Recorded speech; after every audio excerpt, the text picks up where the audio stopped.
तर तिकडे बारामती नगर परिषद निवडणुकांमध्ये राष्ट्रवादी काँग्रेस पक्ष अजित पवार गटाच्या 8 जागा बिनविरोध झाल्याची माहिती शहराध्यक्ष जय पाटील यांनी सांगितली आहे। कार्यकर्त्यांकडून गुलालाची उधळण आणि फटाक्यांची आतषबाजी करण्यात आली आहे।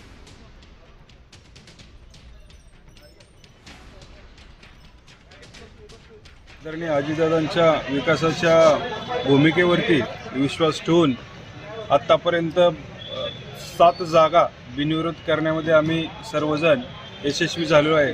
ज्यांनी अर्ज माघारी घेतले त्यांना देखील आदरणीय अजितदादांची विकासाची भूमिका आणि बारामती शहराचा दादांनी केलेला कायापालट याला त्यांनी मनापासून पाठिंबा दिला आहे। त्या सर्व सहकाऱ्यांना सोबत घेऊन येणाऱ्या काळामध्ये बारामती शहरात आम्ही काम करणार आहोत।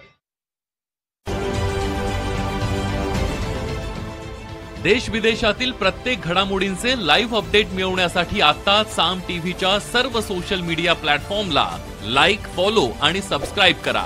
तसंच सर्व नोटिफिकेशनसाठी बेल आयकॉन प्रेस करायला विसरू नका।